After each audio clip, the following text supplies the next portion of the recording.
start it over. We're already too deep into it. We're back with Sessions with Mary Jane. I am one of your third hosts, Jordan Freed. I'm also one of your third hosts. I'm Brendan O'Brien. And I'm also one of your third hosts. I'm Reena Ezra. And we are here with a wonderful cat saver and mother and adoptor. What would you? Yeah, you're somebody who adopts cats for a living. Foster mom. Well, yeah, but also puts them out to other people, hooks them up with cool parents. Give it up for Sierra. You got the Farinas Salgado. That's me. Hello. Thank you for coming. Yeah, desire.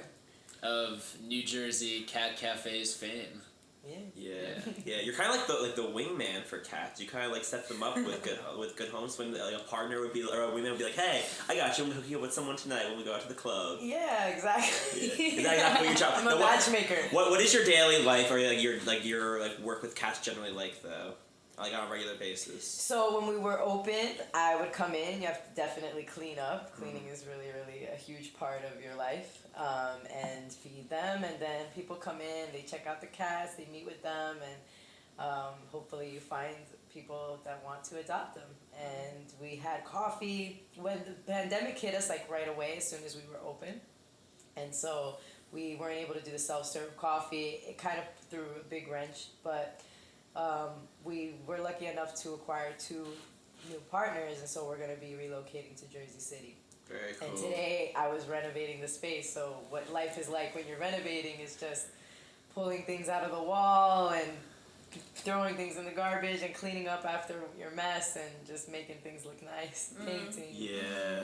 Is it a lot of like learning new skills on the job as it's happening, and or is it a lot of things that you've done before, so you're kind of like applying those again to a new work environment? For the renovations, I'm lucky that my husband Fred, and he's my partner in all of this. He's a handyman, so he knows how to do everything, and I'm just the helper. Mm-hmm. And so we do this for, like, he does it for a living. I mostly do home organization and stuff like that, but I mean, being organized is a huge part of this, being able to do everything step by step and be patient enough to like get through all the different tasks that you have to do. And a lot of them are new tasks, especially getting permits and going through the town and figuring out how to get set up and do what you want to do. Yeah, that's always a hurdle, the bureaucratic paperwork part. Yeah, it's always a part that you don't really think that much about, because really it's like usually the least enjoyable part of the entire business owning experience. For Cat Cafe and for cat related stuff, it's huge, and especially that we want to mix food and service and drinks and stuff like that where there's cats, so you always have to make sure everything is separate and you're doing everything the right way. Yeah, because cat cafes in general have become like a really like a thing that people like kind of like do seek after, because it's like a interesting kind of cool concept. So like, do you remember the first time like you ever like thought about like the idea of going to a cat cafe or experiencing a cat cafe? Yeah, I actually, the first time someone just told me about it, I was staying at someone's Airbnb in Seattle, and he was like an engineer, went to school for like something completely different, and he's like, I'm opening up a cat cafe. I'm like, what? He's like, yeah, they're doing really well, and I love cats. And so I'm like, but didn't you just finish college? It's like, yeah, I can do that anytime, but now I'm opening up a cat cafe. And so then as soon as I can go to a cat cafe, like a few months later, I went to one, and I was just like, oh, heaven, this is amazing. Yeah. Do this as a job, you know? So I went to one in Philly. It was adorable. Was it the Kawaii one? There's a few there. It's like, yes. It's like all Japanese cute characters and stuff. Yeah. Oh, I love that one. Yeah, it's so cute. Yeah. That was new. I've never thought of that idea before. And then until my sister looked that up, and I'm just like, this is a thing? Yeah. You know? So it's like a very unique thing that you definitely jumped. But also, yes, are you pointing at me because I should say the challenge, or? Well, yeah, I was just going to say. I freeze every time Jordan makes a movement or does something. But yes, Jordan. Oh, no, I was just going to say a unique thing about our podcast is that we challenge all of our guests when they come on. Yes, yeah. Your challenge, are you ready? Ready. Okay, it's probably super easy for you. You have to name as many cat breeds as you can. just through the length of the episode, interrupt at any time. There is no winner or loser. You just get as many as you get on the list. Oh, but I'm smoking weed. Exactly. Welcome to Session with But yeah, some people have gotten 0. They've protested the challenge. Some people have got, what was the record? 90. I think we're 91. 91. Yeah. Oh no, I won't get there. But Yeah. hey, can I do it at any time? Anytime you want. Yeah. So let me do it as some now. Okay, so cats have different coats, and that you can say that that's a breed, but then you can also say most of them are all like the short domestic hair, which is one breed, or long domestic hair, which is another breed. Most of them fall into those two categories, the majority of cats that you'll ever see. And so then those break down into the colors, which is calico, which is the whole all different colors in a cat. Then there's tabby, which is the lines, the stripes kind of, but usually comes in brown or gray tabby. Then there's tortoiseshell, which is my cat. Now there's a diluted tortoiseshell, then there's a regular tortoiseshell, which is it looks like speckles, and it comes in gray and beige, which is my cat. I never knew these were things. I Did like anybody else in this room know these were things? Jordan can probably relate to this too. A lot of the ones that you've named already that I knew were only because of the musical Cats, because those cats are actually named after. Oh wow, yeah. I never saw it. I actually based the decor of the Cat Cafe on and some of our logos that we're working on the different kinds of cats. That's a great awesome. idea. But That's a the great catch idea. to me knowing all of this is I don't really know all the other breeds, but I'll try to say some of those. Those are like the breeds that are like, break down into the ones that I'm saying now. But yeah, so tortoiseshell, tabby, tuxedo, which is black and white.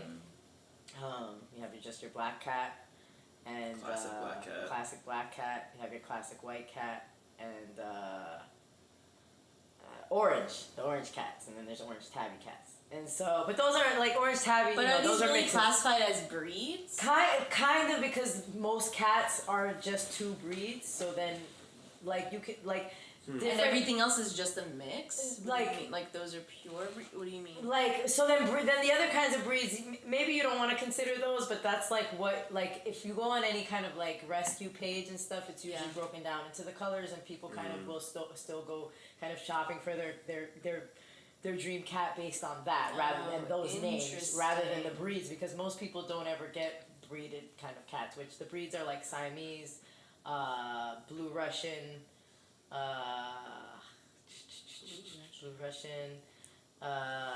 the fluffy cats. Damn! We're all imagining it right now. We all know which cat you're talking about. I'm talking about with the Yeah. slishy face. I'm not gonna remember that one, but maybe it's Persian. No, Persian is a cat kind, but I don't know if that's. They the are cat. fluffy. They're fluffy. That might be one. Yeah. Devon Rex. Those are like Sphinx, but they have a little bit more hair and they're super mean. And Sphinxes. And maybe I'll think of other ones as we go along, but those are some.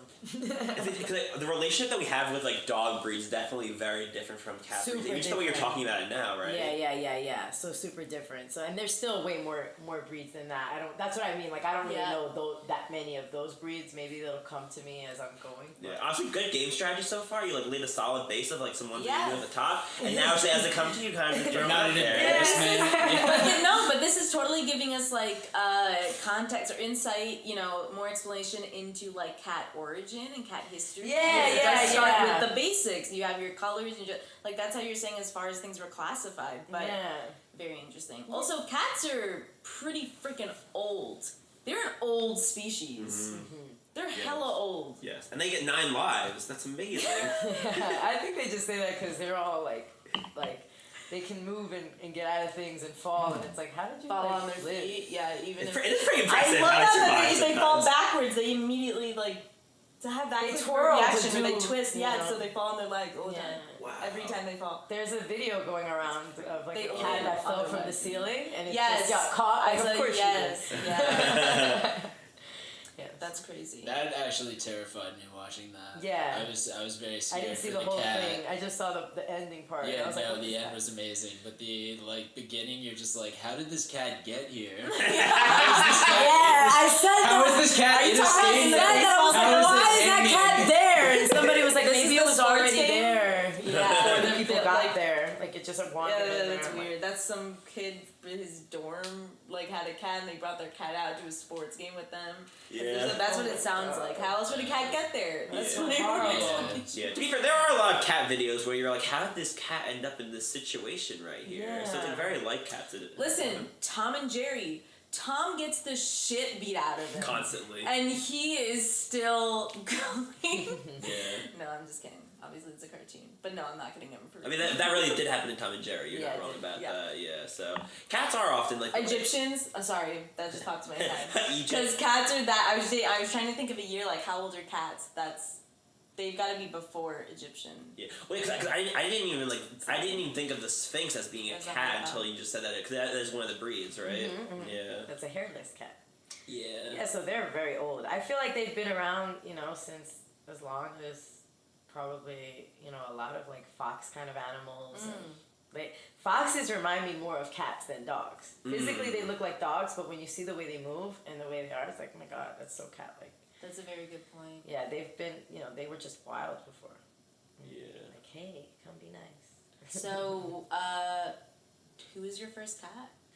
My first cat, I always had outdoor cats. Like, we first moved to a house on Delaware Street, the main house that I grew up in, and when we first moved there, the neighbor that showed us around was like, there's these 2 cats here that kind of live around here, and we all collectively feed. And one was Almond, and one was Smokey. And then Smokey had babies, and there were 5 This sounds of them. like it needs to be made into a Disney animated film. Continue.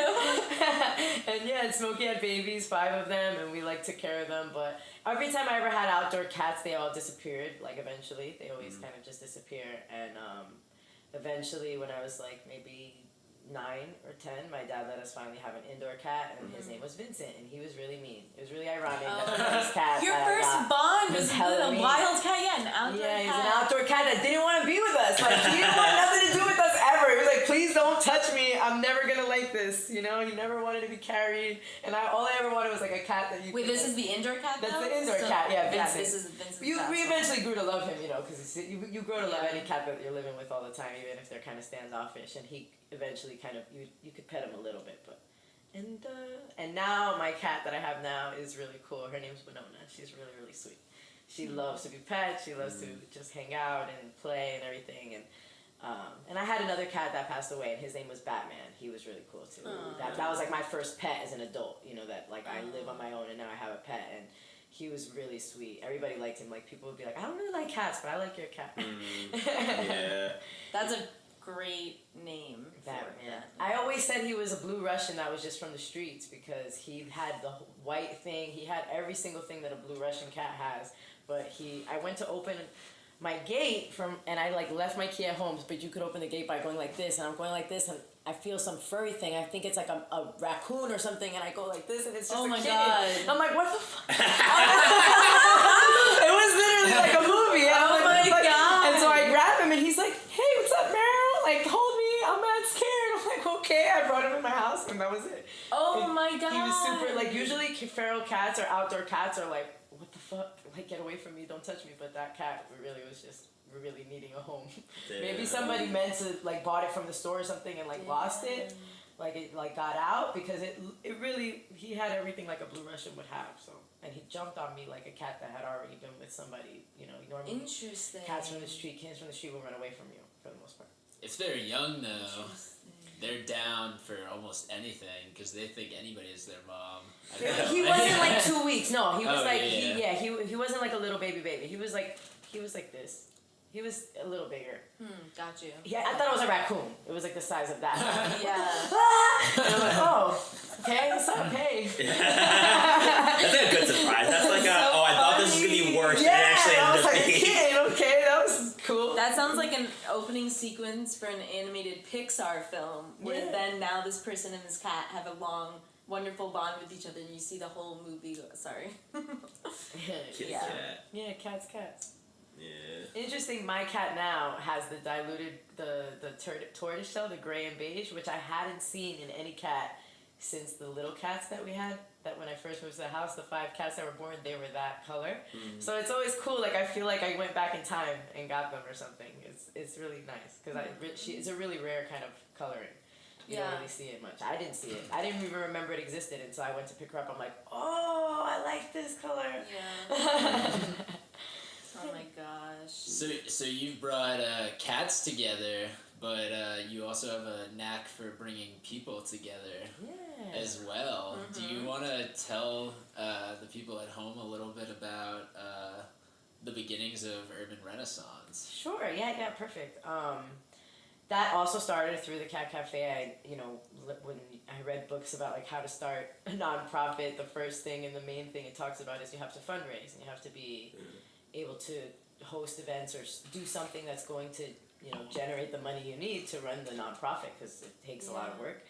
And so the first thing I did was like a potluck that everybody brought food, and then I did a couple organized hikes and a couple like doggy dates, and a lot of people were doing open mics. And so I was like, I want to do something like that, but like a lot of my friends were artists, and I was like, but I'd like to also have art going on at the same time. And so the first Urban Renaissance was, I think, maybe 7 vendors, maybe 9 vendors, something like that. And then we had like 10 performances set up. I didn't want to do like an open mic. I wanted to do like just, pre-planned performances. The name came from everybody in the group of the time when we were doing the first Urban Renaissance. We were all talking about what we should do for the name. And back then I was calling each person and talking about, why were we fundraising, what was the whole point and what we wanted to do, and like the vision. And so someone said, I think that, we should do something like use urban and like something like that kind of embodies the concept of like doing something different than like, the same kind of open mics or the same, also just urban, like actually his name's Urbano, which is ironic. Urbano said, when people hear the word urban, a lot of times like they look like it's a word like that's looked down upon sometimes. And so he's like, we can like put another word with it that like uplifts the word but highlights that it's in Union in Essex County, and that we want to work with all local artists, because that is another huge concept of Urban Renaissance. It's all local artists, tri-state or East Coast, or maybe you don't live here anymore but you're from here, or maybe you're not from here but you live here, you know what I mean, or something like that. And so he came up with the word urban, and then somebody else, I didn't have anything to even do with the name, somebody else said Renaissance, Urban Renaissance, and that was it. And it's like it came together so perfectly that like Renaissance means renewed and reborn and rebirth and an age of art. And so I just think like the name, it speaks for itself when you get there. It's like it embodies kind of what we're really trying to do with it. And it's an amazing fundraiser for the Cat Cafe. I mean, I don't think that we would have been able to do any of the things that we've done without it. It's like a huge, like it's like every time we have a Renaissance, we're like, okay, now we can do a whole bunch of Cat Cafe things. It's always been a slow process. We've been doing this all for like 4 years now. And then as soon as we opened, the pandemic hit us, so that took us back. Thank God we found 2 new partners and we're able to do everything the way we're doing it now. But, the pandemic really rocked everybody, so it's been a long, long journey. But yeah, Urban Renaissance is kind of like the family reunion to keep it going, and that reminds you why we're doing it. And it's such a great name. Thanks. Yeah, I love it. It's great. Yeah, there's something about like when a name says exactly what like you want it to say, and it's like, very succinct. It's just like it's 2 words that really just like speak to all the things that like are really important to you in this. Yeah. Are you from Essex originally? I'm from Union County. I'm from Elizabeth. Oh, word. Okay, cool. But we work with a lot of artists from Essex County, and probably do with even more counties, but because Jersey is kind of small too, and so, but definitely Union County, Essex County are the main 2 spaces. Hey, any artists listening to this and looking for a community to join, or to, I don't know, just to see other artists, support other artists, and people who aren't artists, come to this. Like anytime, we've been to 2. Late Night Hump. Our production's been to Urban Renaissance, and it's been, I don't know, with just like how much work you've managed to do even with the pandemic though. I was just like, wow, this is very like, because there are certain things that did not, I don't know, I was just like very, very happy for you guys, because I was just like, I'm, like sometimes you don't know if things are going to go through. Or if you're going to be able to continue, especially with like the whole like people being in groups and not being able to really host events safely. Right, exactly. And so it's been rough, you know. Even now, the gym that we normally work with, we're not going to be able to work with anymore. Like, things changed with that space, and so it's always uphill, but that's okay. You know, it's worth it. It's always worth it. Yeah, but you guys know how to adapt. Yeah, and that's what we're doing. Like, that's and how you survive. Even like, with the Cat Cafe moving and everything we're doing, it's like we're adapting, and I feel relieved in the end that we did step away from the space because it was very, very slow, like especially during December and January when it was colder, like because of COVID. And like, you never know how that's going to fluctuate. And when you have such an overhead, you know, it's really, it can be very daunting. And so now the way we're going to do everything, we're still going to be able, if anything, we're going to be able to help way more cats because we're going to have more, it's going to be more hyper-focused all in one space. So True. we're really excited. Yeah. Has community always been like a big part of your life, or like had like a big influence on the way that you kind of, I don't know, just like I guess like gather with people or like interact with the world? I've always been social. I mean, I've never been popular, so it's interesting now that I think I just grew and learned really how to make friends and be a better friend, and just like really the main thing is I think keeping your word and like always just like doing what you say you're gonna do and stuff like that. And so I've definitely gained a huge circle of, I think, the most realist friends and compadres. Just like we all work together, we all really like are just on the same page. And so I don't think I've ever experienced a connection or community quite like I do now, but I've always wanted to cultivate something like this. I've always wanted to be in this space, and I think I just kind of like, I grew up and figured out how to just do it, you know, just how to connect with others in the way that they're real connections, you know. That's the thing. That's what this community is like, it's not just like Instagram pictures or anything. If anything, what I really love about our shows is no one's even on their phones. Everybody's just like really into it. It's really artist supporting artists. Like, it's really, everybody is so passionate and so loving. And no, I've never ever met a community or been a part of a community like this. So this is it's just they're wonderful. Amazing people. Yeah, everybody in that, and like everybody does speak very highly of you. Like, I'm just starting to get to know people. Like, when we showed up at some of your events, and like you see the same faces. And we've had some people like on the podcast that we've met through, you know, people that you've invited to wherever and stuff, and like everyone just says like really nice things about you. Like, you're so great. You're just so great. Anytime I see you, like, you do seem in control. You got shit down. Like, you're saying hi to everybody.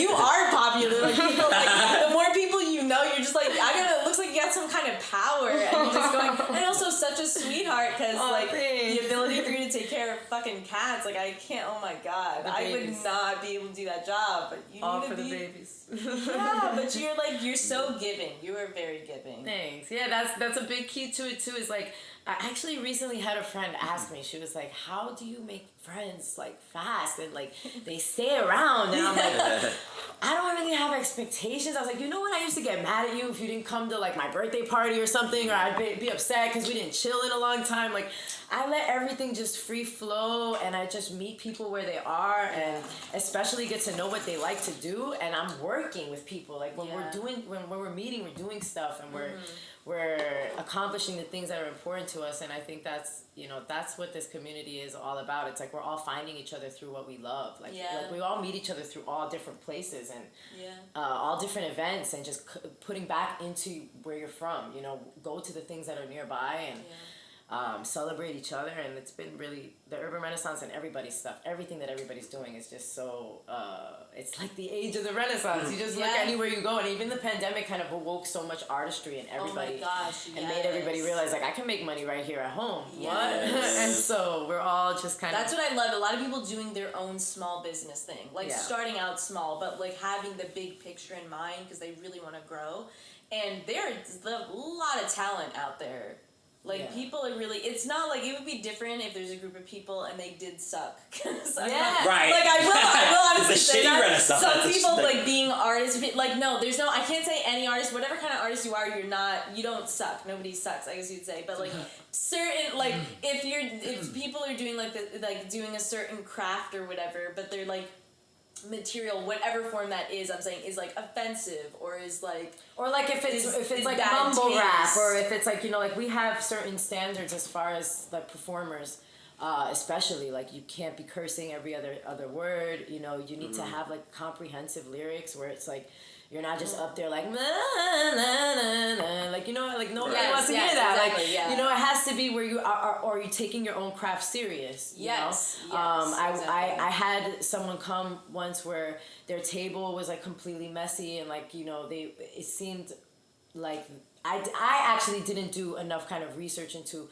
where they were at yet in their display and in their artistry. You know, I kind of just looked at their Instagram and worked with them that way, because as it's gotten bigger, it's more difficult to connect prior to the event like as deeply as I used to with each person. And so I realized through that event, you know, okay, I have to actually really make sure that everybody that's coming, where are you at in your artistry, and is it in a level where you should be displaying it, because you still sometimes have to practice, you know. And it's all about practice, it's all about dedication. And we also have an open mic that we're working on called The Gauntlet, and the reason why it's called The Gauntlet is because it's like first you come and you're kind of like, your first open mic is like an audition, and we're gonna see what you got and tell you truthfully and give you a real critique about your lyrics, about your sound, about what could be improved.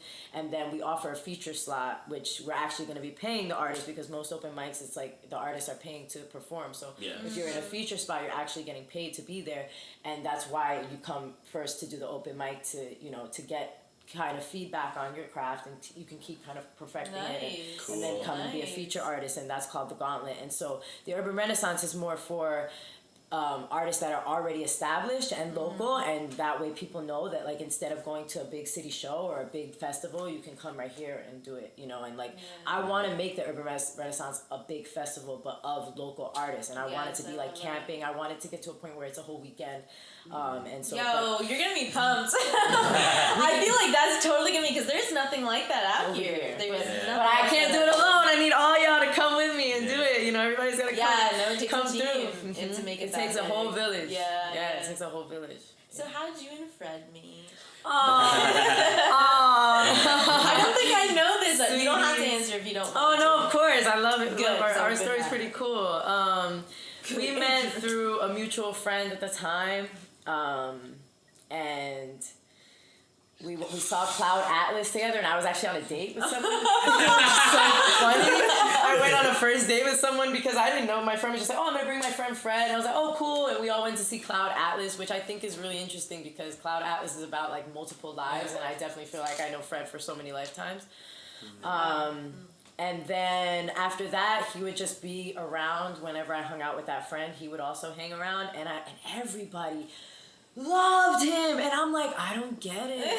He just drinks like beers and hangs out. He's pretty quiet. I don't understand, why is everybody so obsessed with this kid. And like the friend that had us meet really said to me after one day of us all hanging out, like, oh, don't be predictable and go and like my boy. I know everybody loves him. And I'm just like, oh my God. And then somebody else, because he said that, somebody else was like, oh, Freddy and Sierra are definitely going to hook up. And I'm like, what is happening right now? Like, where is this guy even coming from? And so I actually kind of was just like, shun. Like, because of all of this, now I'm not even going to like pay any attention to you until a few months later, I'm super hungover. I can't roll a blunt. I can't do anything. And I need to smoke a blunt to not be hungover anymore. And so all my friends are busy. Everyone in the whole world is busy. And I'm like, even my mom. Like, I'm like, when I'm that hungover, because I'm like 22 at the time. I don't even drink this much ever now. But if I'm that hungover, I want to be like cared for, you know? Yeah. And so my mom couldn't come, nobody. And I'm like, oh my God. I've never hung out with Fred. Everybody says Fred's such a great guy. I'm going to tell Fred to come over and roll a blunt. I need to fucking smoke a blunt right now. And so he comes and he rolls and he brings chowfa and he's super funny.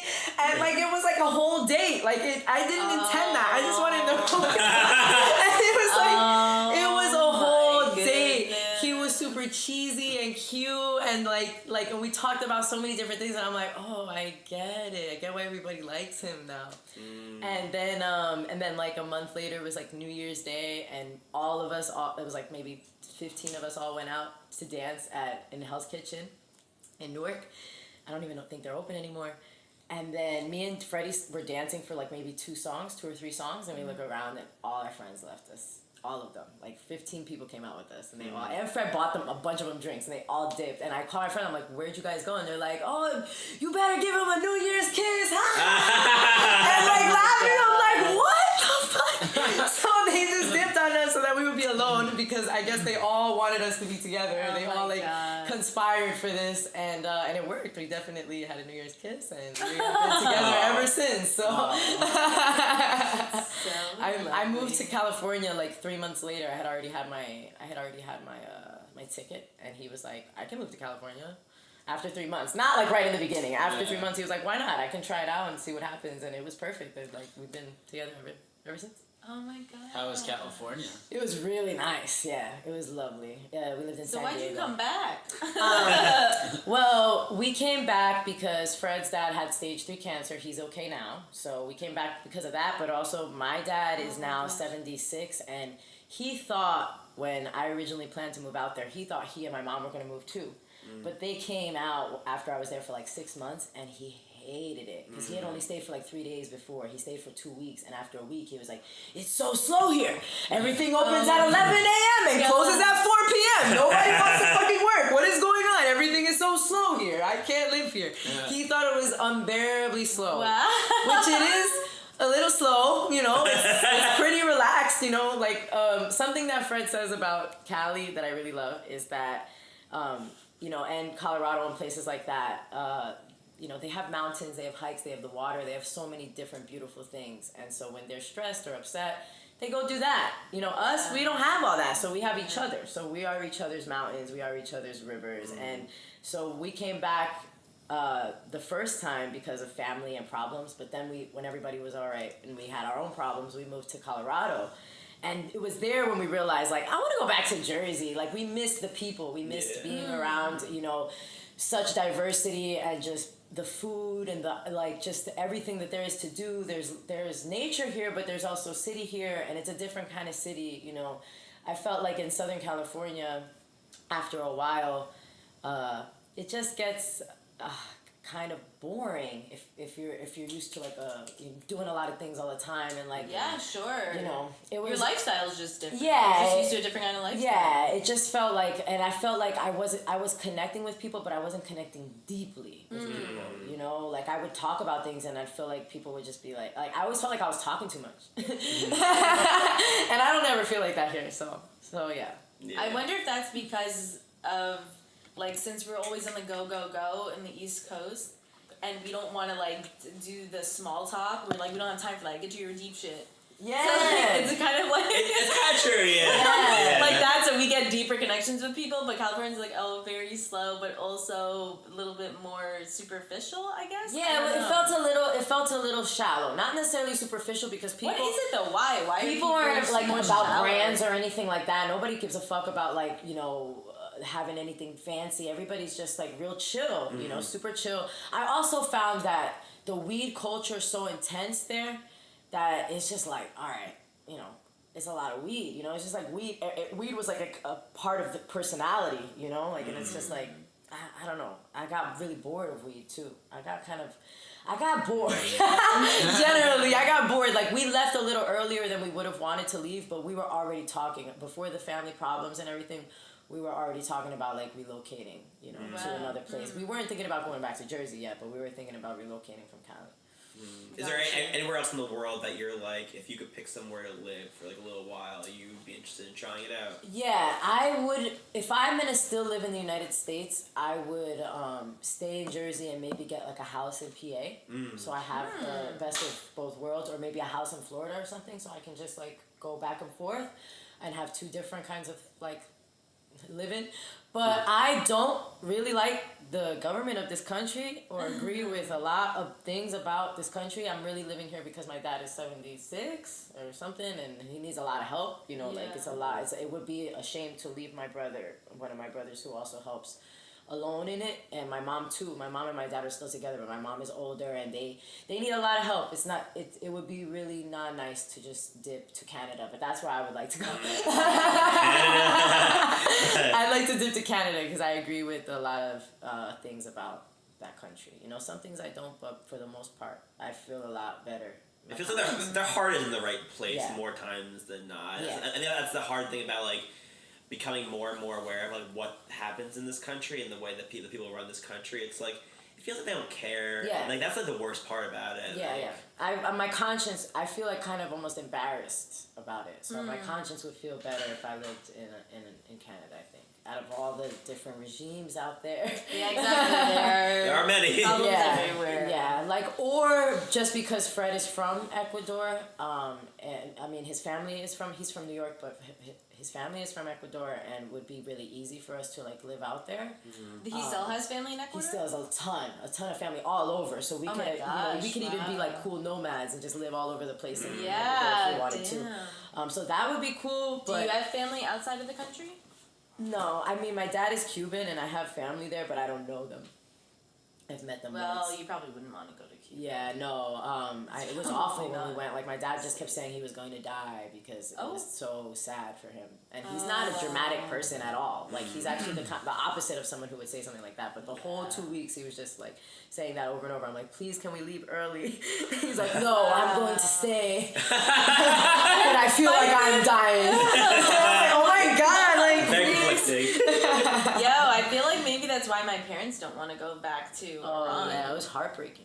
He had like all these chest pains too, and it was just stress induced because he doesn't ever have any of that kind of stuff. Yeah. He's like, my chest is so tight, and he's the kind of person, if he feels that, he won't even say anything just because he doesn't like to be like the complaining person. He always just feels like he has to be machismo. But he was just feeling this so deep, He was super vulnerable. It was super intense to be in that space. I wanted to leave. I don't want that for him. Like, why are we here? We could just go. You've seen your family. You know, it was really rough. So you have Ecuador. Yeah, and I love Puerto Rico too. I mean, I'd easily love to get a house in Puerto Rico. I mean, I feel like I really want to travel everywhere. I think if it wasn't for my family here, we'd probably be little nomads going all over the place. Yeah, would you do like a van? Would you do like a big RV? What do they use? No, it's mostly vans, I guess, right? Mostly like when you like nomad. Fred really wants to get a Ford Transit. Yeah, he wants to trade our car in for a Ford Transit. What is that? It's like a van. It's like a work van, but you could also like fit it so that you could sleep in it. He would be able to. He would want to do both. Like, he'd want to make it so he could either put his tools in it and do tools, or pull those out and put everything so we could sleep in it. I personally, we had a pop-up, and you think you're gonna have like this cute Netflix experience? Nah. We needed a welder. Like, we had our thing fell off like while we were driving. Like, thank God nobody was behind us, but it was like wrong. Like, the way they gave it to us and sold it to us was wrong. We had to go and refit the whole back. All kinds of just havoc happened with that. So I am not getting involved in anything unless it's like new. And so like I would, maybe one day we'll be able to get a cool RV or something, but I'm not like, it has to be like really, really good condition, because we already did the used in good condition thing, and that wasn't fun. Oh, damn. Yeah. Darn it. Like, those like Netflix tiny house specials where they're like, you can do it. Yeah. You can do it. It's like, don't get carried away. Don't get carried away. That's why he just wants to get a Ford Transit and throw a mattress in there, because you can get like a gym membership, and then you can just like shower at the gym. Yeah. And like travel the whole country like that. Jordan and Reena were talking about that for a while too, about that. Yeah, that would be our high fantasy that we would get fixed on. Yeah. It's either a tiny home in the woods or a van. Yeah, like you could do that, and then especially the way Fred works, he could really get work all over the place. I mean, and if he does what he wants to do with music, he doesn't necessarily want to make it on a huge scale. Even if he could just get paid to do his own little tour in that fashion, where he's not really coming out of pocket, but able to travel the whole planet. I mean, the whole planet, the whole country. The entire Earth. Yeah, I'm trying to play Antarctica. That's the world tour, a planet tour. Underwater tunnels. Let's play the underwater tunnels. Somebody has had to perform underwater. Yeah. They have a statue museum underwater. Oh, wow. What? Mm-hmm. Yeah. Sorry, this might be a stupid question, but what is a statue museum? Like a museum A of bunch statues? of statues and like other pieces of art and stuff. Like, that's at the bottom of like the ocean. How do you get down there? There's certain. They lower it. They lower the ocean. What do you mean? How to get down where? How do they get into the ocean? Yeah. Wait, the sorry. statues? No, the people who go down into the museum. In a bubble, probably. So you have to scuba dive. Oh. You say like it's normal. Like, oh yeah, you just gotta scuba dive. Someday we're gonna have to scuba dive if we gotta go to Walmart. Well, okay, so it's not for people like us, but if we were a group of friends who all knew how to scuba dive, we would probably... Oh, okay. Oh, it's for the scuba For diving. the scuba diving friends. Imagine a group of friends, you all just go scuba diving. Yeah, for real. Damn. Alright, so if we have any scuba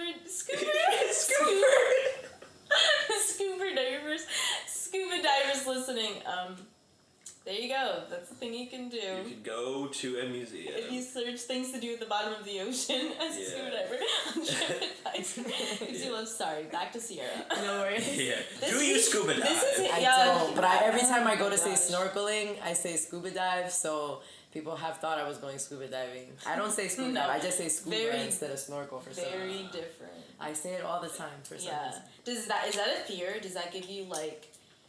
Are you scared if you were to go really down deep into the ocean and worried about your... Why do you always do that, Jordan? section. A rapper while I'm talking. Oh, not while you're talking, but just like... But you just ASMR. Sorry. Sure, Jordan literally follows Reena around whenever she starts talking. He opens the rapper next to her. Yeah, no. You just don't want to hear anything I have to say. No. No, just kidding. Okay. I totally forgot. Scuba? I forgot. What were you saying? Oh, if I like... No, I don't. Oh, yeah, fear of like, oh my god, my oxygen. Yeah, I don't really like snorkeling because I always feel like I'm going to take in water. For some reason, I feel like this weird kind of version of claustrophobia, so I don't think I'd really like scuba diving either. But I'd give it a go. It's probably it's called some other phobia. Yeah, I'd try it, but I don't know if I'd like it. Yeah. Yeah, no, I agree. Yeah. Because it's just like... I like the water. I like to swim, but I don't know about that. But do you get scared, though, when you're in the ocean and then you can't feel the bottom? Yeah, now as I'm older, I never cared about shit like that. When I was younger, I used to love that shit. I used to like sit and jump the waves like for hours. And now I do that a little bit and I'm like, okay, I'm ready to go back to the sand. Yeah. Like, do you get scared of like what's like possibly in the water? Because like I'm like there could always be like a shark that just like comes up on you. Like, I was at Asbury Park yesterday and I saw 5 dolphins. Wow. Whoa. 5 dolphins, and they were cool looking, and then somebody swam out to them, and I was kind of like jealous. I was like, damn, like just fucking flexing on all of us that you could just swim out to the dolphins, and the dolphins were right next to him, and they didn't care. It was cool. Scuba friends. Do dolphins not attack if they feel threatened? I don't think so. They looked like they were fine. They just kept swimming right along. He was next to them Supposedly for a while too, because like he swam out while they were coming, and so he was able to just like be right next to them while they swam by him. It was like weird flex, bro. Yeah. We all want to get closer to. What animal? If you did pick an animal that like you felt like was like very similar to who you are, what animal would you? They call that a spirit animal, right? That's what the kids say these days. Yeah. Spirit animal is like such an old person term. Yeah, I feel like I would be a lemur. How come? They're just like spunky and their eyes are all big and cute. I just think they're cute and funny. Like I just identify with them when I see them. I'm like, oh, that's me. Like the way they like jump from trees and just like and the personality of the lemurs in Madagascar too. That's just like they seem like they're very spooked very easily, which I am, but also kind of like they'll be aggressive if needed. Like they do the whole like so I just they didn't get to see me do that on the podcast, what I just did to impersonate a lemur, but yeah, I just kind of see them and I'm like, oh, that kind of looks like me. Yeah, just go on some kind of video service and look up a lemur and what she did. Wait, Brendan, what is your spirit animal? I think probably dog. I've looked at other animals before, but I think at the end of the day, I'm like, I kind of value a lot of the same things that dogs value. Like I value like people being nice to each other and food. So those feel like good qualities. What about you? I don't know. Have I said before? Have we asked this question? Probably monkey. Just because ever since I was a kid, my dad was, because I would be like, Kind of like you, yeah, like jumping up and down. Yeah, and lemurs are like kind just of bouncing like somewhere, like all over the place. But my dad would, it's called a sifaka, which is Savaka monkey. That's right. That's what it's called. That's what it's called. But I have a picture of it. That's what's in the frame. But they bounce on their tails, and they are lemurs. They are like that. So they're like kind of a monkey, but kind of a lemur. Like they're from both families, like their ancestry. So, but yeah, they're really cool. Damn. Wait, do both of your animals have opposable thumbs? Do lemurs have opposable thumbs? Mm-hmm. Damn, I messed up. Like a dog. I didn't think strategically. No, it explains you perfectly. All right. Jordan, what would your animal be? I'd probably be a frog. Ooh, Frogs are how cute. come? I love frogs. Because I feel very small in life, but when you kiss me, I become a prince. No, I don't know. Also, I'm high all the time, so I feel like I'm very chilled and mellowed out. And like frogs are very, very mellow animals. Like they could just sit on top of the water on a lily pad, and they could like be underwater, come up. Yeah. Yo, that makes me jealous sometimes of animals where I'm like, there's like, there are animals who are so content with just like doing nothing. And like they literally just like sit there for just so long and like really will only move if you disturb them. If you don't disturb them, they'll just be there like, I'll be here all day. Yeah, what are they thinking about? It's because we don't have the same, obviously, neural pathways in our brains that animals do. So that's why we get stuck with all the other shit we think about and feel like we have to do. We don't have a simplified living like them. No, yeah. But it would be nice. The frog would act the same exact way as we did if he had the same information and brain Come like capacity. to work. Yeah, like what about those frogs in tuxes that dance? Wait, what? Sorry, I'm just thinking of the animated character. This weed's really Yeah, what kind of weed are we smoking today, Josh? This is I don't know where the label is. I was in Florida for a bit. Green Didn't crack, smoke, possibly. So like it's hitting me harder. Yeah. I was very giggly today. Oh my god. Green crack is a lovely strain. Yeah. Do you have a favorite strain? Yeah, Jack Herrera. Ooh, I also enjoy Jack Herrera. Yeah, that's my favorite. All those. Is that a hybrid? It's a sativa, but it's Oh. interesting because sativa is typically not my favorite. I usually will always prefer a indica or a hybrid because a lot of sativas like make my heart race a little too much. But I do prefer, especially if I'm smoking during the day, to be up and not to feel like kind of bodied by the indica. Yes. It's just that it's especially in Jersey. Well, maybe not now that it's legal, but before in Jersey, it's difficult to find a sativa that's not just like sour diesel, like wake you up with a big punch. Right. But Jack Herrera is really amazing. Like it wasn't like except for when I lived in Cali that I was able to really kind of enjoy sativas because you could pick exactly like medicinally what you need. And Jack Herrera is always there because it's like a favorite of everybody. How long do you think it'll take for Jersey to get there? Where we have intricate, like different strains, actual bud tenders, and nice cool shops. People walk in and be like, "Hey, I know exactly what you mean." Like they're really cool librarians of weed. It could be less, but based on like how it was for everybody else, like 2 to 3 years. But it could be a lot less just because Jersey's. We are the way we are. We make Moving. Also, They did it in 5 years. We could do it in a year and a half. Yeah. Yeah, you know, we do things in Spanish. We say por la izquierda. We do things on the side, like where we get away with it. You know. Oh yes. Oh There'll yeah. be little like they in San Diego they call them trap houses, like the little weed shops that they're definitely not legal, but they're there. You know, and the cops will know they're there, but they're not gonna do anything about it. You know, it's really when literally the feds are coming and shutting you down. Right. Which can happen really to any bud place. I don't know about still now, but when I was living there, any bud place could get shut down by the feds, not just the little hole in the walls.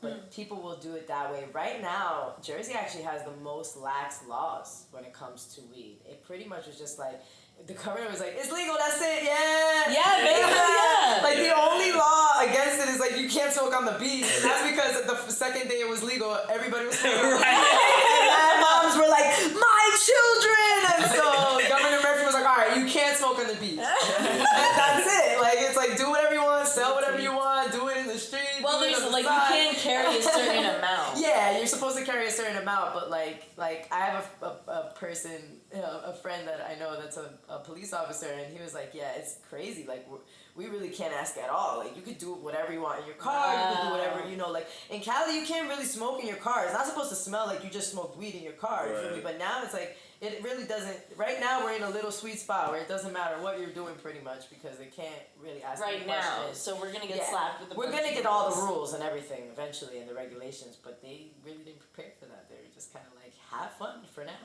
Yeah. They are also, I think, right now they're just limiting it to just flour.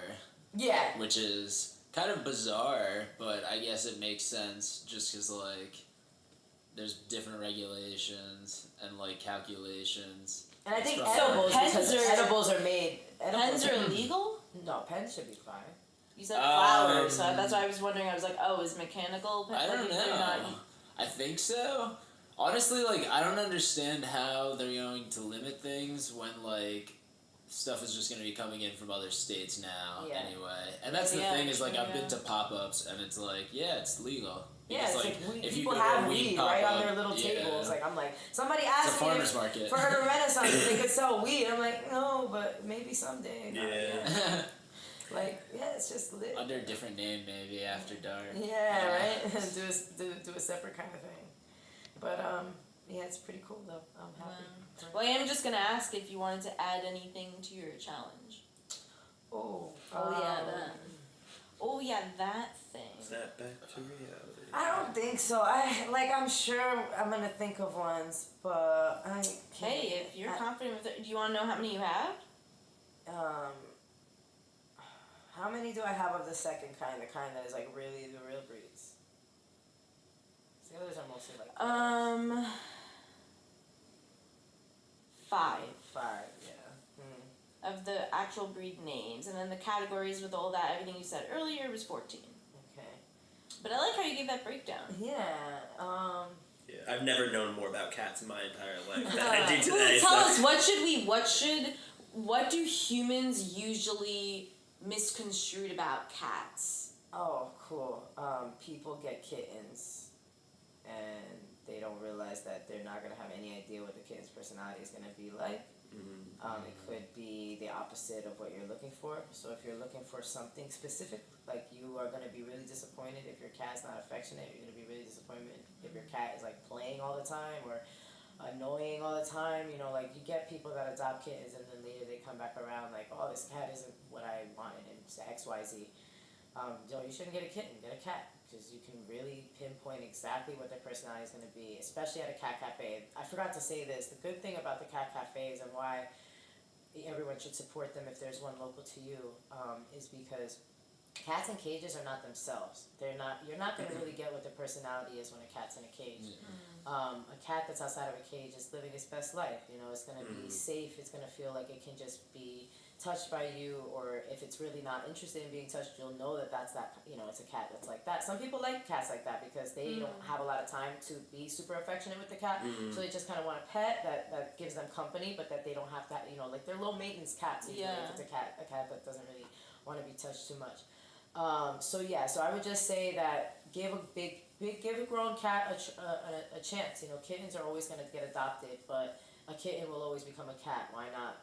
Adopt a cat while and you guys are so helpful because if somebody walks in and they're like, hey, I'm looking for a cat that's kind of like this, or like this is my personality. I mesh well if it's like I'll know exactly what cats exactly like. Because you guys are like you bonded with the cats already so much. Yeah. I mean, some of them that you had that still have or don't like got rid of whatever like. Yeah, we get to know them all really well. Yeah, exactly. That's hard for people to. I didn't even think of that. Yeah, when cats are in cages, wow, it's so simple. I'm kind of fantasizing about having a cat right now. Cats are great. They're great. You can find the perfect cat for you. What do you think is the perfect cat for Jordan?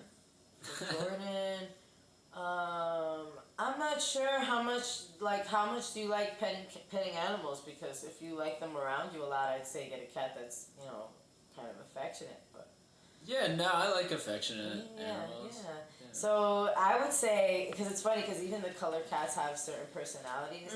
I would probably recommend a tuxedo cat for you guys. Yeah, I've known tuxedo cat. Yeah. I recommend a tuxedo cat. They're usually super funny. They usually have such characters. They're vocal and they like affection. but they let you know. Are you down for that, Jordan, or you're saying that as I don't know. We'll have to go to the cat cafe when it's that. No, we'll have to go to the cat cafe and try them out. Well, I was just wondering if you would like a cat that you were more like, because you, Jordan, like being in his own zone sometimes, and like a cat that, like another cat that's like Jordan, you know what I'm saying?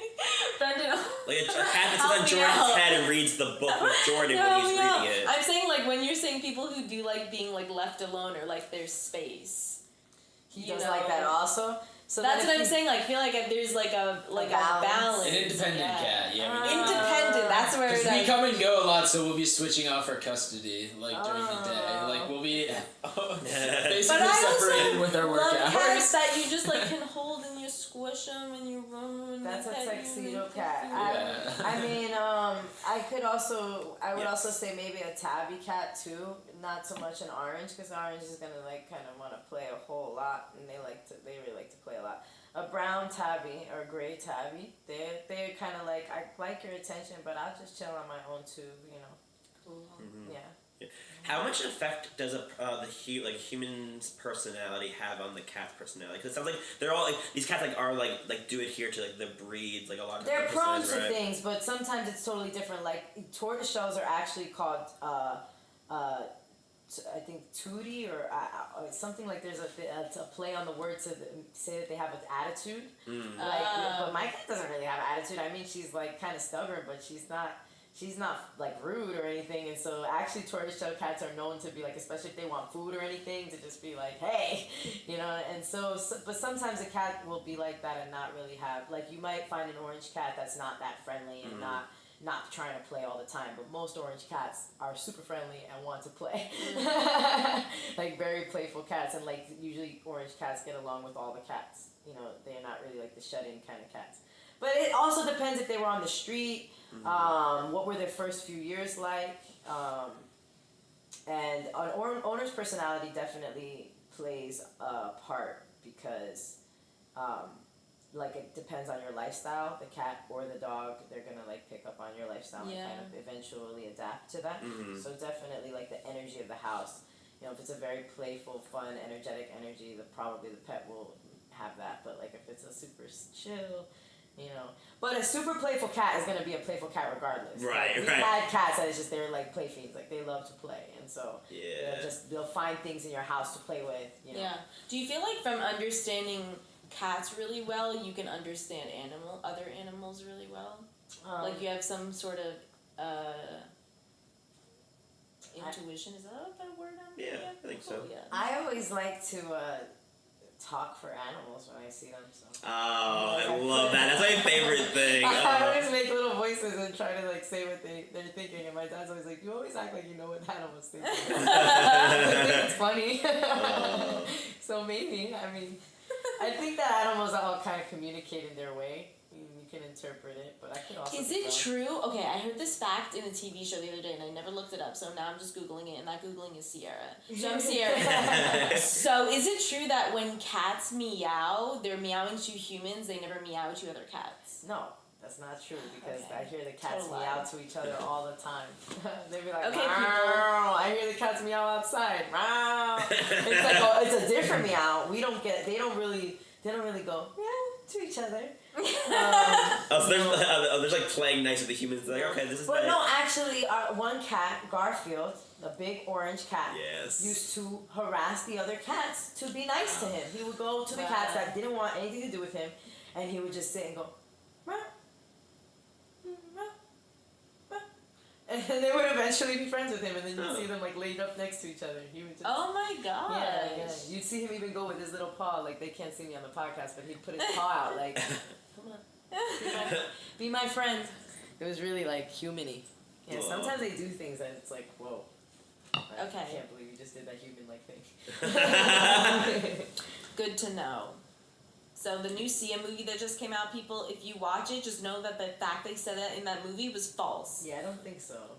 I can't believe. But which movie was that? Fake, freaking, unbelievable. Yeah. I don't know. Let me look it up. I'll get back to you. Also, all of your festivals have been plant-based for the most part? Yes. Do you want to talk about that? Yes. Your journey at all? Yes. Everything we do is plant-based.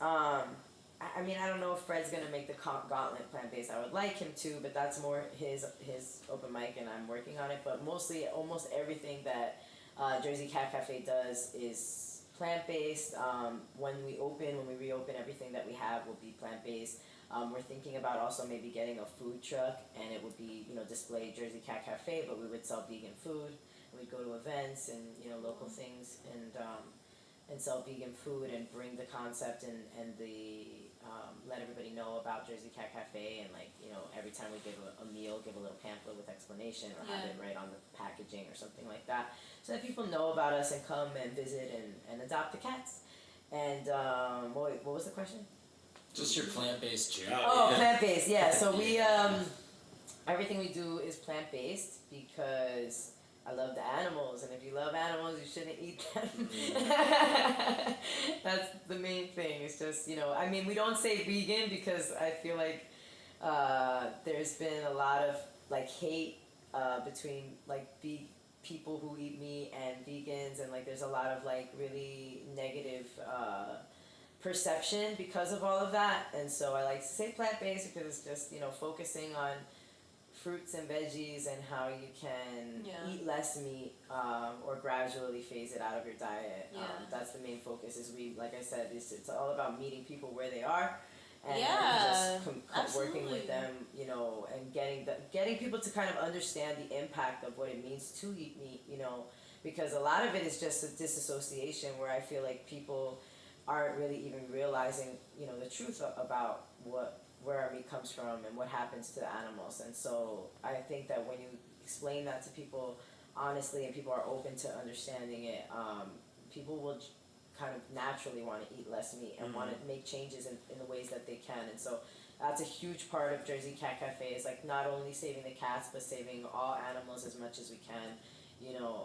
A huge end game plan for me would be to one day have a farm and have a ton of, tiny homes and spaces on the property that people can rent and come and meet the animals, and it would just be a sanctuary for animals, and to just show people how sentient these beings are and how loving they are. And I think that people don't interact with farm animals enough, and it allows for more disassociation and an ability to really kind of disconnect from what we're doing. And so I just want it to all be about just education and helping people to connect more with their food, and realize how much better you're going to feel when you get rid of all that stuff from your diet. Because a lot of people actually don't switch over because of the sentient side of things. It's more because of health reasons, and that's a huge reason to do it too. Do it for yourself. When people tell me they're going through stuff physically, I just say, cut that cheese, man. That cheese is killing you, It's literally killing you, dog. You gotta stop. It stops people can't tolerate dairy anymore. Yeah, it stops you from sleeping. It stops you from concentrating. It causes ADD symptoms. I know so many people that stop so much problems from not eating People cheese. do have to,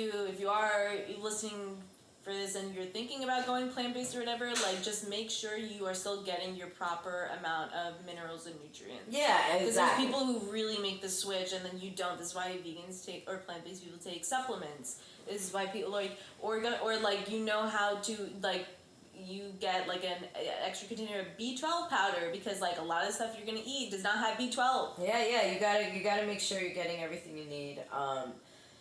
That's another thing, is I really want to get to the point where we're hosting gatherings where we're talking to people about what it's like to make the switch.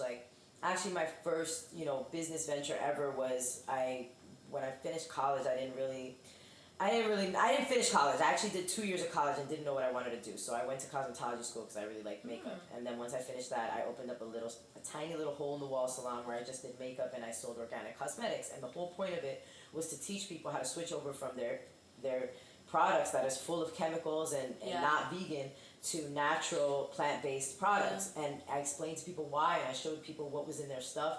And so I want to do the same thing, but not only just in that sense, but in food as well. And so eventually the goal is, once we're stable and in a space, is to be able to connect with people, whether it be in person or Zoom, and be able to or email, and to be able to really explain to people how to make the switch. Because I think you have to do it gradually. If you're going to do it cold turkey, then you have to really have a plan in place, and you have to be a really disciplined person. This would be a very helpful like webinar if Yeah. you did something virtually, or if you did like a live event, if you're able to swing that with who knows like what's happening coming fall and winter according to the pandemic. But and like meetups, the app meetups is really good for stuff like that. Yeah, like that's people can just- and like there's tons of information online. There's tons of Instagram accounts to follow. But like people want to know more about that though. Yeah. They do like there's a craving for it. It's and growing like, it exponentially is because people the are trend. realizing. Yeah, it's not just like I mean it isn't just a trend, but it is a thing right now where like if you're a business that does not have vegan friendly options at least, or if you don't have things that are like just good natural healthy like organic whatever alternatives, People then will like walk out because some people just don't eat that your stuff business anymore. won't grow. Like it is like everybody or anything environmentally friendly. Like Yeah. So we just really want to help people make the switch and gradually phase out those products that are really harming everybody, the planet, themselves. And we love the animals, man. Pigs are your friends. Cows are your friends. Well, you love the animals, and we love you, Sierra. Thank you so much for coming on the show. Yes, thank you. That was wonderful. Any was closing awesome. remarks? Anything you want to plug? Any handles? Anything of like where people can see and be aware? Sure, yeah. Follow us at Jersey Cat Cafe on Instagram. It's been a little quiet on that platform just because we have just been busy, getting the space together and like all the whole process that it takes to go with that, and we've been vending, and it's been a really, really crazy summer, and I'm not the best with posting, but we're there, Jersey Cat Cafe. And my husband's Face Cadet, FACE Cadet, at Instagram, and he makes a lot of awesome music.